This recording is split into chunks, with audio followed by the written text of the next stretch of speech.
Another ulam idea for today's video. So for today's video nga po is magluluto tayo ng lumpiang Shanghai. But wait lang guys, hindi po pork or chicken ang ginamit natin dyan. Kaya sana po itapusin niyo po ang aking video hanggang dulo upang ma-share ko po sa inyo ang ulam idea na tsak na magugustuhan ng mga bagets. So ito na nga, minsan ba'y naglalambing ang mga chikiting at gusto ng lumpiang Shanghai ngunit hindi natin malutuan dahil sa mahal ng mga karne? So yun na nga mga mamis, kung meron naman kayo nito sa inyong mga kusina is bakit hindi natin gawing lumpiang Shanghai? Namimili pa nga ako dyan kung Century Tuna or San Marino. Kaya na nga guys, nakapag-decide na tayo na San Marino ang gagamitin natin. Sorry Century Tuna, sa ibang luto ka na lang. So ayun na nga po ang ating mga kailangan. Meron po tayo dyan lumpia wrapper, itlog, San Marino, harina, bawang, sibuyas, bell pepper, siling haba at spring onion. Optional lang po yan guys. So kumuha na nga po tayo ng isang malinis na lagayan at ilagay po natin ng San Marino. Kaya ito ang napili ko guys dahil hindi mo na po kailangan i-drain. Di ba medyo tuyo po yan? Kaya San Marino, baka naman. Char. Ay, asa ka girl. So ayun na nga po, pagkatapos doon natin ilagay sa malinis lagayan ng San Marino, islagyan na po natin ng harina. 4 na kutsarang harina po ang inilagay ko dyan.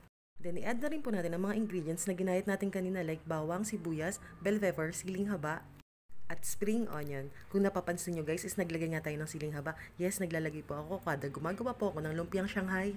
Dagdag kasi siya ng lasa sa ating Shanghai. Try nyo guys kung hindi nyo pa ito nagawa. Then naglagay din po tayo dyan ng egg, konting bechin, konting asin, at ng paminta.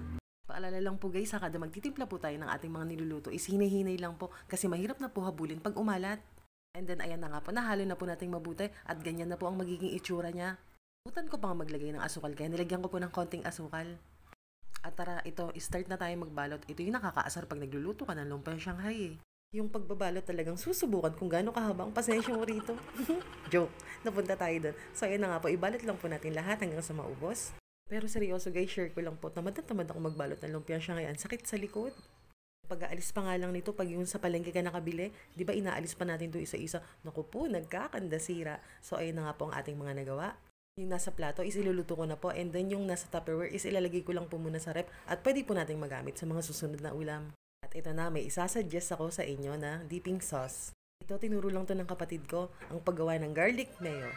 Sa dami-dami ko nga pong sinabi na huli na po tayo sa video. So ayun na nga po, mayonnaise. Hala, naghahalo ka na. Basta yun na yun, nakita nyo naman. So magprito na tayo. Ayan nga po, sa pagpiprito is alam naman na po natin lahat yan.